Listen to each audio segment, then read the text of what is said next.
Grand pèlerinage organisé en l'honneur de Mama Rosa par l'Association culturelle et de loisirs des Antillais de Sevran. Ce séjour aura lieu à San Damiano Montichiari la Fontanelle en Italie, lieu de culte et de dévotion envers Marie. Départ le vendredi 16 juin et retour le lundi 19 juin. L'hôtel et les repas sont compris. Prix adhérent 250 €, non adhérent 290 € et enfants de moins de 12 ans 200 €. Infoline au 06 80 70 73 26 ou 06 76 73 83 85. Guadeloupe Actualité. La mobilisation des salariés de la société Constructel Construction, sous-traitant d'Orange Caraïbes, prend fin aujourd'hui après plus de 3 mois de négociations. 29 des 76 techniciens de l'entreprise, en grève depuis le 7 février 2023, réclamaient l'application pleine et entière de la convention collective du BTP. Le protocole de fin de conflit a été signé ce jour, satisfaisant ainsi l'ensemble des revendications des salariés. Autre sujet maintenant, le président de région, Harry Chalus, a fait valoir son droit de réponse à la suite de la perquisition de la mairie de Bemao qui s'est déroulée dans la soirée du mardi 23 mai. Pour rappel, plusieurs élus, dont Harry Chalus, sont soupçonnés de détournement de fonds publics et plus exactement d'avoir détourné tout ou partie d'indemnités de frais de mandat. Entendu en février 2023 par les services de police, le président de région affirme avoir procédé au remboursement des sommes litigieuses et déclare se tenir à la disposition des autorités compétentes. Ce matin, le ministre de l'Économie et des Finances, Bruno Le Maire, a poursuivi sa visite officielle au grand port maritime de la Guadeloupe. Présent sur notre territoire afin de préparer le comité interministériel des Outre-mer, Bruno Le Maire a assuré un soutien total pour le projet d'agrandissement des infrastructures portuaires. Un développement qu'il juge nécessaire à l'économie guadeloupéenne et qui se veut respectueux de l'environnement. Un reportage de Michel Depape. Bien, nous avons parlé très longuement du projet d'agrandissement du port de la Guadeloupe et je suis venu ici apporter un soutien total à ce projet d'agrandissement du port. Je pense que c'est d'abord une opportunité économique formidable pour la Guadeloupe, qui peut devenir un grand hub portuaire pour desservir le reste des Antilles, mais aussi une partie de l'Amérique du Sud. Ça va créer de l'activité économique, ça va créer de l'emploi. Je pense que c'est une opportunité environnementale et qu'il faut saisir la transition écologique pour transformer à la fois les porte-containers, transformer le port et faire de la Guadeloupe le hub portuaire le plus vertueux du point de vue environnemental. Le coût global, le chiffre qui a été avancé de l'ordre de 170-180 millions d'euros. Donc vous voyez que c'est une somme qui est très importante. Je ne vais pas préciser qui apportera quoi. Je vais simplement vous redire à quel point nous sommes mobilisés pour trouver des financements, y compris en nous appuyant sur l'Union européenne. L'Union européenne a des projets qui sont financés dans ce domaine-là. Je pense que l'avantage comparatif du projet de la Guadeloupe, c'est le respect de l'environnement. C'est cette volonté d'être du point de vue environnemental totalement exemplaire. Ça justifie les crédits européens.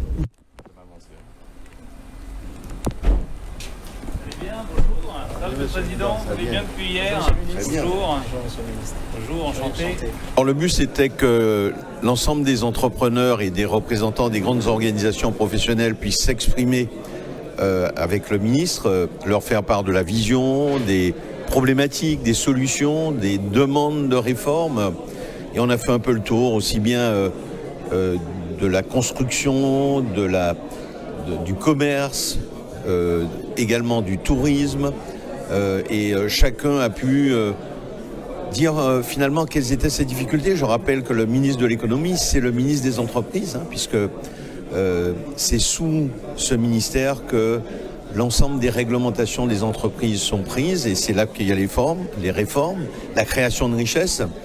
Et le ministre est très attentif à la création de richesses des entreprises, parce que c'est l'entreprise qui crée la richesse France, la richesse Guadeloupe, la richesse des Outre-mer. Et donc c'est important qu'on puisse libérer les énergies et permettre finalement de notre avenir. Ce soir, nous recevons Madame Christiala Radin et Monsieur Mika John qui vont nous parler donc de l'événement qui se tiendra samedi 27 mai. Est-ce que vous pouvez nous en dire plus? Donc l'événement, c'est l'EWOP C'est en nous. Est-ce que vous pouvez nous dire en quoi ça va consister cet événement? Bonsoir, bonsoir madame, bonsoir à tous. Donc c'est l'Europe tout près. Donc l'idée c'est d'être au plus près de la population. Donc ce samedi 27 mai qui est un jour important pour nous en tant que Guadeloupéens. Et c'est vrai qu'on nous a posé la question parce qu'on a fait plusieurs radios et télé. Pourquoi ce jour, et étant donné que c'est un jour de commémoration, est-ce que ça fait pas un conflit? Alors il faut savoir qu'au niveau européen, tout ce qui touche à la culture, à l'histoire, c'est très important puisque ça fait partie de notre identité et on considère que justement, il faut savoir que... Je vais laisser Monsieur John en parler un peu plus, mais ce même jour, en fait, il y aura aussi une manifestation autour justement de mai 67, donc pour justement parler aussi de cet aspect patrimoine et histoire. Voilà. Très bien. Oui, alors bonsoir et bonsoir aux auditeurs. Alors, je pense que aujourd'hui, les gens commencent à connaître un peu plus la MEG, Maison de l'Europe Guadeloupe. C'est-à-dire qu'on essaie d'être... on va dire un pôle centralisateur d'informations, c'est-à-dire qu'il suffit de passer en fait par la MEG pour avoir les informations en fait sur l'Europe. Et l'idée pour nous, c'est d'être au plus proche de la population, pouvoir donner des informations. Au final, c'est ce qui manque. C'est-à-dire qu'il y a beaucoup de choses qui existent. On sait qu'il y a la région et d'autres partenaires qui font énormément de travail en fait actuellement. Et il s'avère que malheureusement, c'est juste que le public qu'on doit toucher, ce public-là, il n'est pas touché, et puis ce public-là n'est pas au courant. Donc ce que nous souhaitons faire, c'est justement d'être l'endroit où on peut aller et demander qu'est-ce qui se passe, et puis on peut dispatcher vers les différents partenaires, on peut dispatcher vers les personnes avec lesquelles on travaille, avec les personnes qu'on est en lionnage, comme on dit. Et le 27 mai, ce sera l'occasion pour nous de montrer qu'on est présent et qu'il n'y a pas de différence entre ce qui nous compose, notre culture, notre ADN, et le fait qu'on soit effectivement dans l'Europe et que nous en faisons partie, donc on peut pas négliger, et qu'on doit prendre aussi ce que l'Europe a à nous apporter, et nous devons surtout emmener en fait à l'Europe ce que nous avons emmené, ce que nous avons de particulier, et c'est en ce sens qu'on sera sur le marché de Sainte-Rose le 27 mai. Très bien. Et quelle population, qui est-ce que vous espérez toucher avec cet événement? Quelle est votre cible, on va dire? Alors, pour l'événement du 27 particulièrement, puisque c'est le mois de l'Europe, alors c'est surtout la population. C'est-à-dire que dans la population, il y a des futurs porteurs de projets. Dans la population, il y a des futurs étudiants. Dans la population, il y a des personnes qui ont peut-être envie d'aller à l'étranger, avoir d'autres expériences professionnelles. On pense par exemple aux personnes qui sont demandeurs d'emploi. Et nous souhaitons toucher toute cette population-là, et surtout les plus jeunes, puisque ça commence aussi à l'école. Donc les plus jeunes, pour qu'ils puissent savoir au moins se situer, savoir où est l'Europe, qu'est-ce que devient l'Europe, qu'est-ce qui se passe aussi. Donc nous sommes vraiment là pour toucher toute tranche de la population, et parce que parmi ces personnes-là, il y a demain aussi des futurs députés européens, il y a aussi demain des personnes qui vont peut-être s'intéresser à tout ce qui se passe à l'Europe, et qui seront peut-être demain des personnes qui nous défendront aussi devant le comité. Donc c'est très important pour nous que toute la population guadeloupéenne fasse un petit tour sur le marché de Sainte-Rose le 27 mai. Très bien. Et une dernière question. Quel constat vous faites à l'heure actuelle, justement, de la connaissance des Guadeloupéens sur les projets portés par l'Europe, et peut-être aussi en particulier la jeunesse? Quel constat est-ce que vous pouvez justement tenir? Alors justement, c'est très important, c'est vraiment très bien que vous parliez de la jeunesse, puisque ce qui se passe, c'est que on sait aujourd'hui qu'à part certains chefs d'entreprise et qui ont envie d'avoir des aides européennes, certaines personnes se désintéressent complètement à tout ce qui se passe en Europe, alors qu'il faut savoir que l'Europe fait un effort particulier sur tout ce qui est lié à la culture. C'est-à-dire notamment les artistes en fait qui peuvent exprimer leur art. L'Europe travaille pour eux, et on sait qu'on a énormément de jeunes, par exemple, qui sont en école d'art et autres. Nous avons aussi l'Europe qui font un travail particulier en ce qui concerne les programmes scolaires, c'est-à-dire qu'on a l'Erasmus, et je prends l'occasion aussi pour faire une petite une petite pointe pour l'Erasmus Day qui aura lieu à la rentrée. Donc du coup, et nos jeunes justement ont la possibilité d'aller acquérir de l'expérience dans les autres pays européens. Il faut savoir qu'il y a des bourses qui sont là pour ça, etc.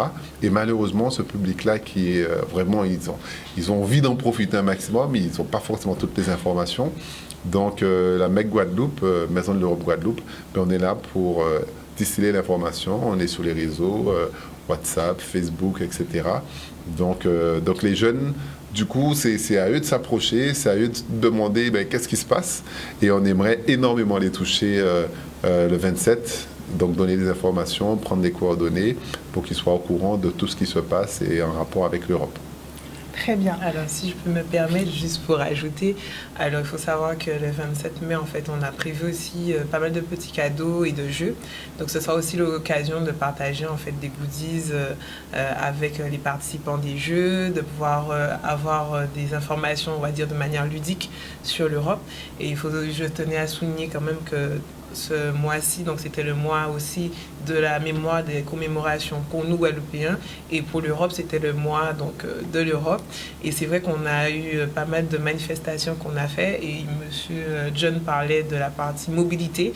Et bien nous avons fait une manifestation au niveau du lycée de Sainte-Anne sur la mobilité. Donc on va vraiment même dans les lycées pour donner l'information. Donc on essaie vraiment d'emmener l'information au plus près.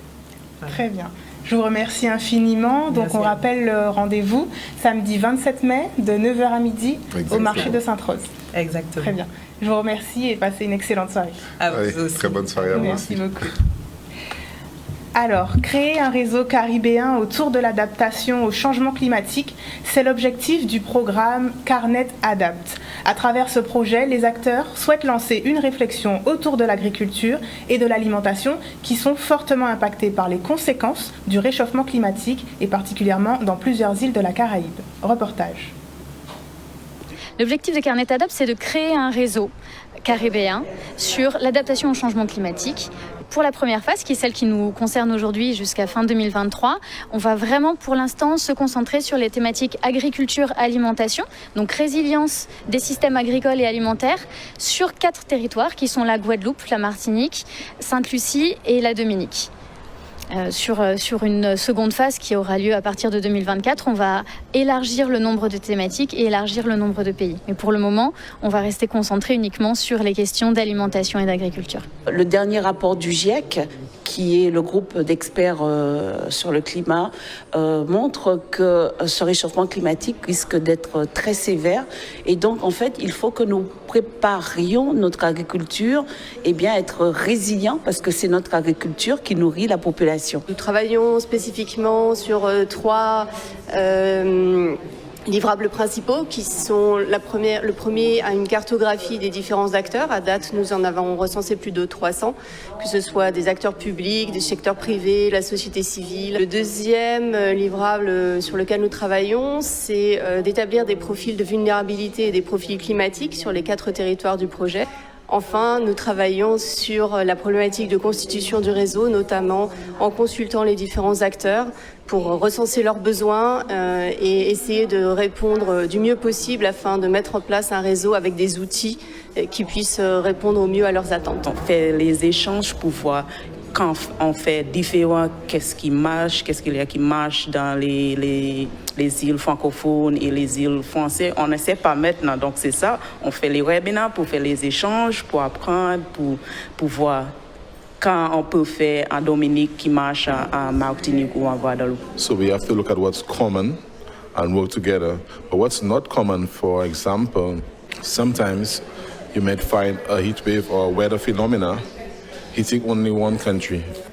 But when this happens, this platform provides an opportunity for the network or the gathering to think of and come up with solutions that we can jointly assist each other as different countries. And it has happened before. When Maria hit Dominica, St. Lucia sent police, sent nurses, sent doctors, sent a lot of help. So this forum provides an even stronger foundation to build on for when the next thing happens. Les Guadeloupéens adoptent-ils une alimentation saine et équilibrée? Ce matin, l'INSEE a présenté une étude sur les habitudes alimentaires des habitants de notre territoire. Quel constat peut-on faire de celle-ci?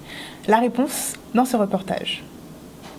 L'étude qui a été présentée ce matin, elle est très intéressante parce que d'une part, elle alimente une base de données qui commence à grandir sur les comportements alimentaires des Guadeloupéens, mais aussi des Antillais de manière générale, puisqu'on avait aussi des travaux avec la Martinique. Et elle permet surtout au directeur général de l'ARS de mieux cibler les actions de lutte contre le surpoids et l'obésité qu'il va conduire lorsqu'il fait des actions qui encouragent l'alimentation saine ou l'activité physique. On a surtout été sollicités, nous, pour produire des chiffres relatifs à l'importation. On a également été sollicités sur l'agriculture biologique, parce que c'est quand même un élément important. Il y a vraiment des producteurs moteurs, motivés, et une structuration qui commence à venir. Et on a vraiment une très bonne évolution des chiffres en termes de surface engagée. On est aujourd'hui à 4% de la surface agricole utile qui est en bio. Et voilà, et c'est en augmentation d'année en année. Donc c'est très encourageant et on suit ça de très près. Notre étude elle a permis de regarder les différences d'habitudes alimentaires entre les ménages guadeloupéens et les ménages en hexagone. Ce qu'on sait déjà, c'est que les ménages guadeloupéens, il y a une forte part de leur budget qui va dans l'alimentaire. Le fait marquant, c'est que, par exemple, la consommation de fruits est moins fréquente en Guadeloupe qu'en hexagone, en particulier pour les ménages les plus modestes. Les produits laitiers sont également moins consommés. À l'inverse, les légumes, l'huile, les produits sucrés sont plus consommés en Guadeloupe. Il serait utile que les Guadeloupéens, en tout cas, reçoivent de la part des professionnels de l'alimentation des actions d'éducation à l'alimentation lorsqu'ils sont petits, mais aussi des informations, voire des ateliers culinaires lorsqu'ils sont plus grands et qu'ils doivent cuisiner pour leurs petits ou pour eux-mêmes. Mais de manière générale, c'est vrai qu'autour de l'alimentation, il y a pas mal de problématiques parce qu'on a d'une part une population qui vieillit, mais on a aussi beaucoup de personnes en situation de pauvreté. Et il faut tenir compte aussi du pouvoir d'achat pour améliorer sa consommation. Accompagner les foyers abyssois les plus vulnérables à se relever après des événements comme Fiona ou en amont d'épisodes cycloniques, c'est la mission que s'est confiée la ville de Vieux Habitants. Ce matin, ils ont pu se renseigner sur les aides alimentaires ou financières mises à leur disposition. Un reportage d'Olivier Félix. Cet événement devait être organisé à la suite de Fiona. Parce qu'on s'est rendu compte que les familles de Vieux Habitants ont eu énormément de difficultés. Elles ont été très touchées par cet événement. Mais cependant, les contraintes ont fait, on a eu énormément de contraintes qui ont fait que la manifestation n'a pas pu être faite dans les délais. Donc elle a été faite aujourd'hui et en préparation également de la saison cyclonique qui va démarrer le 1er juin. C'est important pour nous d'être présents, surtout qu'on est acteurs de la ville de Vieux Habitants, notamment par le biais de notre épicerie solidaire. Donc c'est un moyen pour nous de faire découvrir et redécouvrir aux personnes qui ont eu des difficultés et qui ont encore des difficultés de notre présence et de la manière dans laquelle on peut les aider au niveau, en tout cas, des achats de première nécessité, on va dire. Il y a le temps de l'émotion, il y a le temps d'aller voir les gens juste après un cataclysme. Après Fiona, c'était le cas, où il y a eu beaucoup de secours vis-à-vis des familles les plus touchées. Et puis dans le temps long, il y a des familles, Fiona est encore dans les maisons, Fiona est encore c'est des personnes qui ont été touchées. Donc ces personnes-là, il faut continuer à les accompagner. Donc cette opération, c'est dans ce cadre-là, on l'a inscrit. C'est ces familles qui ont été touchées, ces familles qui ont besoin, par exemple, des fois des trucs très simples, d'accompagnement sur l'aide alimentaire, etc. Qu'est-ce qu'on fait? Et de venir leur dire, on ne nous a pas oubliés. Donc c'est important. Il y a l'aide financière, il y a l'aide matérielle, mais il y a l'aide aussi psychologique, il y a l'aide aussi, on va dire, morale. Donc le fait de prendre le temps pour passer avec eux, de montrer qu'il y a des structures, il y a la collectivité, mais aujourd'hui, on voit bien qu'il y a d'autres structures qui sont dans le champ social, qui sont là pour accompagner des personnes qui sont en difficulté.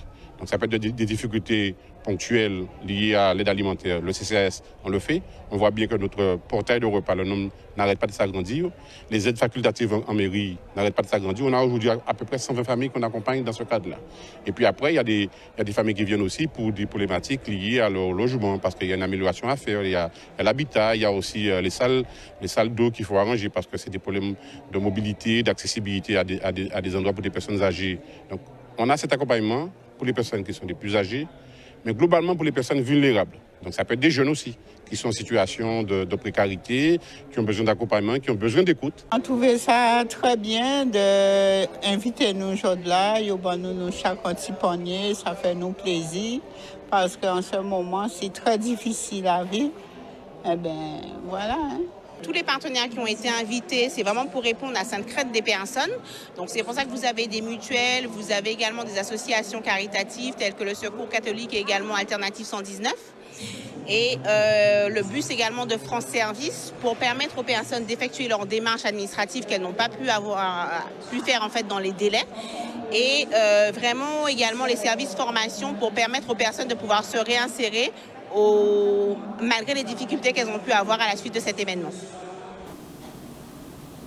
Sublimer nos produits locaux en confectionnant des desserts dignes de grands chefs, ce n'est pas chose aisée. Et les élèves de terminale professionnelle du lycée hôtelier, eux, y parviennent déjà avec brio. Ce matin, ils ont préparé un buffet gourmand aux saveurs de notre île dans le cadre du projet Chef-d'œuvre, un examen phare du baccalauréat. Un reportage signé Charlie Dagonia. Alors ce projet en fait rentre dans le cadre du chef-d'œuvre. C'est un projet qu'on demande aux élèves de présenter soit individuellement, soit de manière collective et qui rentre dans le cadre de leur examen en fait final. Nous avons rencontré beaucoup de problèmes malheureusement, que ce soit au niveau de la gestion, des finances, même des recettes. Mais comme nous sommes un groupe de classe, nous avons pu nous entraider entre nous-mêmes afin de pallier aux problèmes que nous avons rencontrés avec l'aide de nos professeurs, de Mme Brie, de M. Marchal. Ce qui fait que nous avons pu vous présenter aujourd'hui ce chef-d'œuvre. L'idée de base, c'est de valoriser les produits locaux qu'on détient en Guadeloupe. Donc, pour nous, c'est l'avocat et le bois d'œuf. Alors, ça se passe en fait sur 2 ans. Donc, ils commencent leur projet l'année précédente. Là, ils sont en terminale, ils ont commencé en première. Et donc, ils ont commencé avec mon collègue. Et moi, j'ai pris la suite cette année. Donc, les idées étaient déjà bien avancées. Et donc, j'ai participé un petit peu à ma manière à la finalisation de leurs idées. Oui, alors c'est un Saint-Honoré revisité. En base, on a un sablé au coco, un petit chou avec un craquelin aromatisé au gros menthe. Dans le chou, on a une crème mousseline aromatisée au punch à la groseille. Au-dessus, on a une crème Chip Boost coco. Dans les petites pipettes, on a un coulis à la groseille. On ne met pas trop en valeur la groseille. On la met plutôt dans les jus. On a voulu l'introduire dans une pâtisserie digne d'un grand chef pâtissier. Et c'est pour ça. Et la gros menthe aussi. On la prend surtout pour faire des tisanes, des thés, quand tu es malade. Mais là, on l'a introduit dans notre chou. Je trouve que les élèves se sont vraiment révélés de manière extraordinaire parce qu'ils ont eu des idées d'utiliser les produits locaux, de les travailler de manière différente et de les incorporer dans des recettes un peu plus traditionnelles. Et donc, ça donne des produits qui sont très bons, qu'on n'a pas l'habitude de goûter et qui, franchement, m'impressionnent par leur imagination et même maîtrise, parce qu'ils ont fait plusieurs tests pour arriver au produit final. Et on voit qu'au final, le produit réussi et très bon. On a présenté aujourd'hui un flan revisité au maracuja et au moringa. On a mis moins de sucre par rapport à l'amertume du maracuja et on a rajouté du rhum maracuja. Alors pourquoi ce choix ? Parce que ça a fait montrer les différents fruits et les différentes plantes de Guadeloupe. Outremernews.fr, le site de l'actualité Outre-mer, 24 heures sur 24 et 7 jours sur 7. Retrouvez la chaîne Outremer News sur YouTube.